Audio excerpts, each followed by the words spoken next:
Salam alaikum. On a vu dans la dernière vidéo leçon que la chlorophylle et la lumière sont deux conditions nécessaires pour le déroulement de la photosynthèse. C'est-à-dire que sans lumière et sans chlorophylle, il n'y a pas de photosynthèse. C'est-à-dire la plante ne peut pas synthétiser sa matière organique. Dans cette vidéo leçon, nous allons parler du rôle de la lumière et de la chlorophylle. Donc, nous allons commencer par le rôle de la chlorophylle. C'est quoi la chlorophylle? Oui, la chlorophylle est le pigment qui donne la coloration verte à la plante. Pour pouvoir parler du rôle de la chlorophylle, on doit tout d'abord localiser la chlorophylle, c'est-à-dire où se trouve la chlorophylle dans les cellules de la plante. Donc, qu'est-ce qu'on doit faire? Oui, nous allons faire l'observation microscopique des feuilles d'une plante verte. Nous allons par exemple prendre cette plante d'élodée. On prend quelques feuilles de cette plante. On met ces feuilles entre lame et lamelle et on observe au microscope.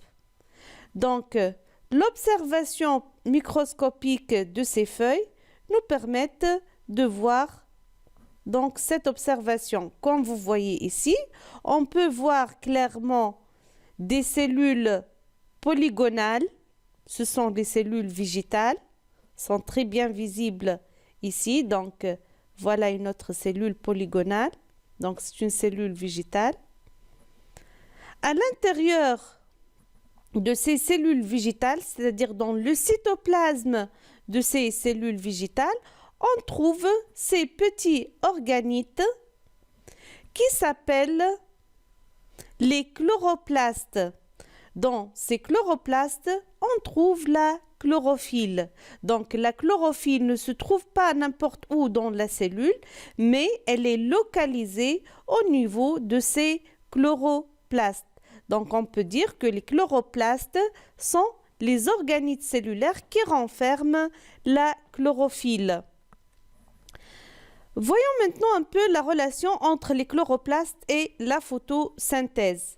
Pour cela, nous allons faire l'expérience suivante. Donc, nous allons prendre deux béchères. Dans ces deux béchères, nous allons mettre deux plantes vertes, exemple les élodées. Les élodées qui sont des plantes aquatiques, c'est-à-dire qui vivent dans l'eau. Pour cela, nous allons ajouter dans ces deux béchères l'eau enrichie en CO2, c'est-à-dire l'eau enrichie en dioxyde de carbone. Puis, nous allons maintenir la plante du premier bécher à la lumière pendant 24 heures, alors que la plante du deuxième bécher est maintenue à l'obscurité aussi pendant 24 heures. Après ces 24 heures, nous allons prendre des feuilles des deux plantes et nous allons les observer au microscope. Donc, nous allons prendre des feuilles du premier lot, nous allons les mettre entre lame et lamelle avec une goutte d'eau iodée. Vous vous rappelez de l'eau iodée? Oui, c'est le réactif qui nous permet de mettre en évidence l'amidon. On sait que l'eau iodée en présence de l'amidon donne une coloration comment? Oui, une coloration bleu foncé. Donc, si on met les feuilles d'élodée du premier lot entre lame et lamelle avec une goutte d'eau iodée, on observe au microscope. Qu'est-ce que nous allons voir? Voilà. Donc, c'est l'observation microscopique qu'on peut la voir.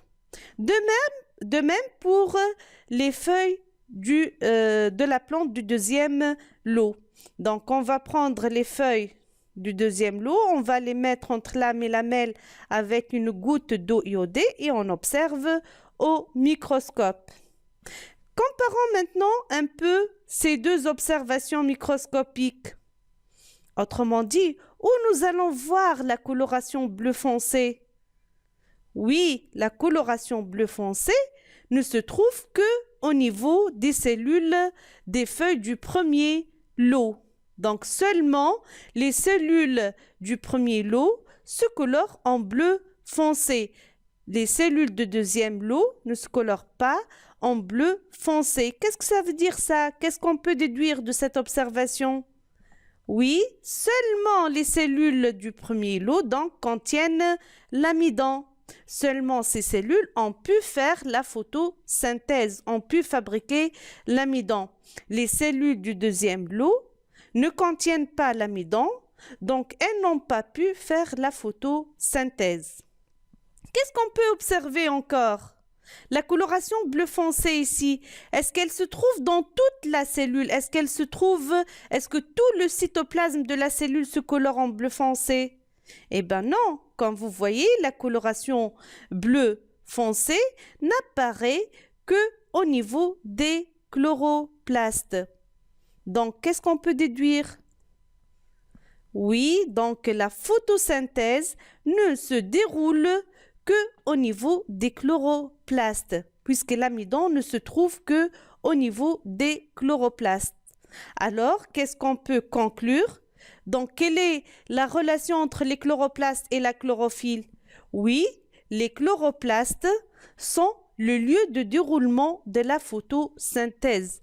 C'est dans ces petits organites qui ont cette forme et qui contiennent la chlorophylle se déroule le fameux phénomène, c'est-à-dire la photosynthèse. C'est là où la plante fabrique sa matière organique. Maintenant, après avoir localisé la chlorophylle, on doit extraire cette chlorophylle pour pouvoir faire des expériences afin de comprendre le rôle de la chlorophylle dans le déroulement de la photosynthèse. Eh bien, l'extraction de la chlorophylle est très simple et très facile. Il suffit de prendre des feuilles vertes, mettre ces feuilles vertes dans un mortier avec l'alcool et avec le sable. Donc, on essaie de bien broyer ces feuilles, puis on prend le mélange et on filtre en utilisant un papier filtre. À la fin, nous allons obtenir donc une solution alcoolique de chlorophylle. Nous allons utiliser cette solution de chlorophylle dans les expériences qui nous permettent de comprendre le rôle de la chlorophylle. Bon, commençons par cette expérience. Dans la première expérience, nous allons utiliser le dispositif expérimental suivant qui contient une source de lumière blanche, un prisme et un écran. Dans un premier temps, si on met l'écran en face de la source de la lumière blanche, normalement, on obtient une tache blanche sur l'écran. C'est l'image de la lumière blanche. Mais si on intercale le prisme entre la source et l'écran, qu'est-ce que nous allons obtenir? Donc, on n'a plus une tache blanche, mais on a l'apparition d'une série de radiations lumineuses, telles que la radiation violette, indigo, bleu, les radiations vertes, jaunes, orangées et rouge. Chacune de ces radiations se caractérise par une longueur d'onde mesurée en nanomètres. La question qui se pose maintenant, d'où vient cette radiation? On a une source de lumière blanche et sur l'écran, on a des radiations colorées. Donc, d'où viennent ces radiations colorées? C'est simple. Donc, en réalité, la lumière blanche, elle n'est pas blanche, c'est un mélange de plusieurs radiations. Donc, le schéma suivant nous donne une idée sur les radiations, sur les couleurs qui forment la lumière blanche. Pour cela, nous allons appeler ce schéma le spectre de la lumière blanche. Passons maintenant à la deuxième partie de cette expérience. Nous allons maintenant intercaler une solution de chlorophylle brute entre la source de la lumière blanche et le prisme. C'est-à-dire, nous allons mettre une tube à essai remplie de solution de chlorophylle brute entre la source de lumière blanche et le prisme. Voyons un peu ce que nous allons voir sur l'écran. Voilà, donc nous allons voir ce spectre. Ce spectre qui n'est pas sûrement le spectre de la lumière blanche. Donc, sur ce spectre, qu'est-ce qu'on remarque? Oui, on remarque la disparition de plusieurs radiations lumineuses. Donc, plusieurs radiations lumineuses vont disparaître et des bandes de noir vont apparaître à la place de ces radiations lumineuses. La question qui se pose maintenant, où sont-elles passées ces radiations lumineuses, c'est-à-dire ces radiations lumineuses qui n'apparaissent plus sur l'écran? Donc, où sont-elles passées? Eh bien, la seule explication, c'est que la chlorophylle a absorbé ces radiations lumineuses. Donc, la chlorophylle a la capacité d'absorber les radiations lumineuses. Et le nouveau spectre qui apparaît sur l'écran, donc, nous donne une idée sur ces radiations absorbées par la chlorophylle, c'est-à-dire les radiations qui ont été ici, donc, et qui sont remplacées par cette bande noire, donc, ont été absorbées par la chlorophylle. De même, les radiations qui ont été ici et qui sont remplacées par cette bande noire ont été absorbées par la chlorophylle. Donc, ce nouveau spectre nous donne une idée sur les radiations qui sont absorbées par la chlorophylle. Pour cela, nous allons l'appeler spectre d'absorption de la chlorophylle. Voyons maintenant un peu cette courbe qui va nous donner avec précision le pourcentage d'absorption de ces radiations lumineuses.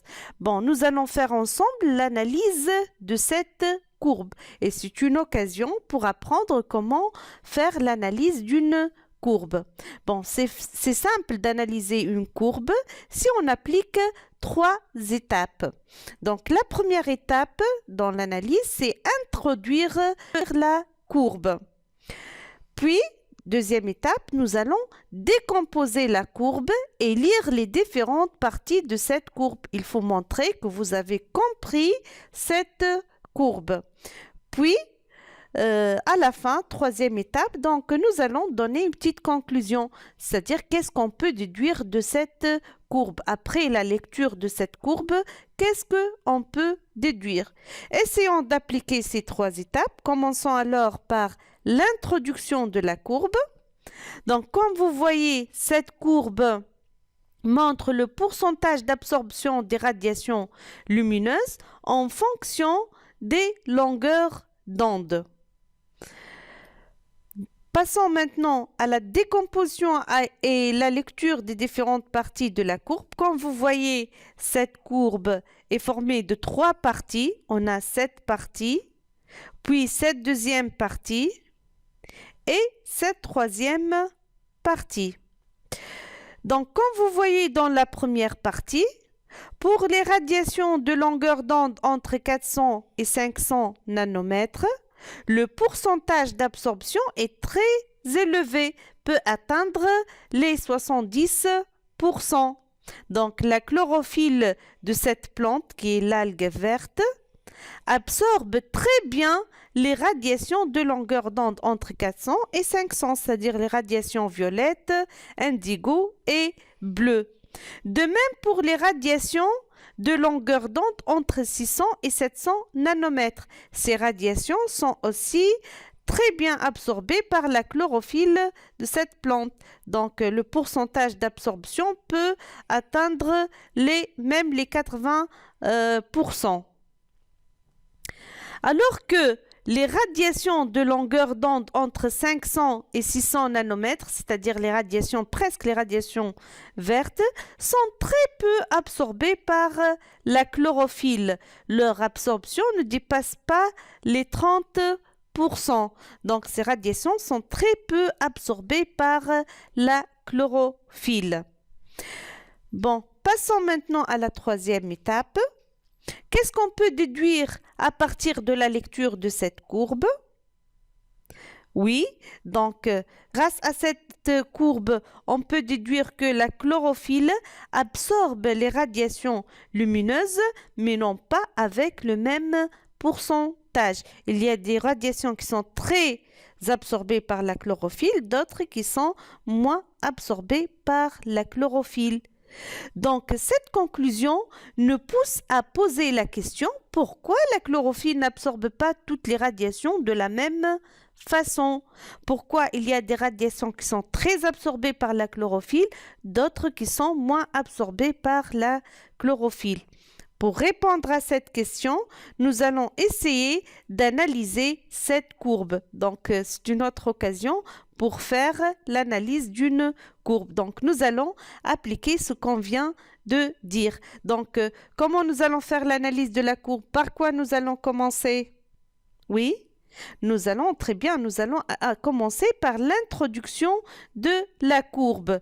Donc, comme vous voyez, cette courbe représente l'intensité photosynthétique d'une plante, qui est l'algue verte, en fonction des longueurs d'onde.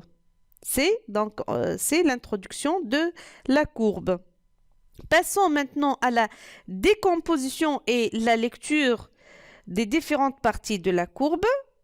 Donc, comme vous voyez aussi, cette courbe est formée de 3 parties. On a cette partie, cette deuxième partie et cette troisième partie. Donc, dans la première partie, pour les radiations de longueur d'onde entre 400 et 500 nanomètres, l'intensité photosynthétique est très élevée. C'est-à-dire, si on éclaire une plante par l'une de ces radiations, donc qui ont une longueur d'onde entre 400 et 500 nanomètres, son intensité photosynthétique sera très élevée, c'est-à-dire cette plante va faire très bien sa photosynthèse. De même pour les radiations de longueur d'onde entre 600 et 700. Donc ces radiations donnent une intensité photosynthétique aussi très élevée. Les plantes qui sont éclairées par ces radiations donc vont donner une intensité photosynthétique très élevée. Alors que les radiations de longueur d'onde entre 500 et 600 nanomètres, c'est-à-dire les radiations vertes, donc donnent une intensité photosynthétique très faible, c'est-à-dire les plantes qui sont éclairées par des radiations vertes ne vont pas synthétiser très bien la matière organique. Donc, ces radiations sont moins efficaces pour la photosynthèse. Contrairement aux radiations de longueur d'onde entre 400 et 500 nanomètres d'une part et les radiations de longueur d'onde entre 600 et 700 nanomètres d'autre part. Donc, que peut-on conclure de la lecture de cette courbe? Si vous remarquez ici, cette courbe est superposable à la courbe précédente. Donc, cette courbe et la courbe précédente ont presque la même allure. Donc, on remarque que les radiations qui sont les plus absorbées par la chlorophylle donnent une intensité photosynthétique très élevée. Alors que les radiations les moins absorbées par la chlorophylle sont moins efficaces pour la photosynthèse. Donc, la conclusion de la lecture de cette courbe, c'est que la chlorophylle absorbe les radiations qui sont les plus efficaces pour le déroulement de la photosynthèse. Voilà, comme ça on a vu donc le rôle de la chlorophylle dans la photosynthèse. Donc on peut dire maintenant après toutes ces expériences que le rôle de la chlorophylle c'est absorber l'énergie lumineuse et surtout absorber les radiations qui sont efficaces pour le déroulement de la photosynthèse. Voilà. Et nous allons parler dans une autre vidéo leçon du rôle de la lumière dans le déroulement de la photosynthèse. Quel est le rôle de cette énergie lumineuse qui est captée par la chlorophylle? Voyons maintenant un petit exercice d'application pour voir si vous avez compris votre cours. Dans cet exercice, nous allons prendre le dispositif expérimental suivant qui est formé d'un faisceau de lumière blanche, un prisme et des plantes vertes, des plantes aquatiques vertes. dans des tubes à essai où on a mis bien sûr l'eau enrichie en CO2. La première plante est éclairée par les radiations violettes. La plante 2 est éclairée par les radiations vertes. Et la plante 3 est éclairée par les radiations rouges. Mais ici, on a mis un cache noir sur le tube à essai. La question: comparez les intensités photosynthétiques des 3 plantes. Justifiez votre réponse. Donc, revenons un peu au dispositif expérimental. Donc, quelle sera l'intensité photosynthétique de ces 3 plantes? Essayez de réfléchir un peu. Quelle est la plante qui aura l'intensité photosynthétique la plus élevée? Très bien. La plante 1 aura l'intensité photosynthétique la plus élevée. Pourquoi? Tout simplement car elle est irradiée par les radiations violettes qui ont une longueur d'onde entre 400 et 500 nanomètres et on sait que ces radiations sont très efficaces pour le déroulement de la photosynthèse. La plante 2 aura une intensité photosynthétique très faible, tout simplement car elle est irradiée par les radiations vertes. Les radiations vertes de longueur d'onde entre 500 et 600 nanomètres. Ces radiations, on a vu dans le cours que sont moins efficaces pour le déroulement de la photosynthèse. Les radiations rouges sont aussi des radiations efficaces pour le déroulement de la photosynthèse. Mais cette plante, la plante 3, aura une intensité photosynthétique égale à 0, une intensité photosynthétique nulle. Tout simplement car ces radiations ne vont pas arriver à la plante, ne seront pas absorbées par la chlorophylle de cette plante car elle est cachée par un cache noir. Voilà donc la réponse. J'espère que vous avez bien compris cette partie du cours et j'attends vos questions et vos remarques sur la chaîne Taqi Academy. À bientôt.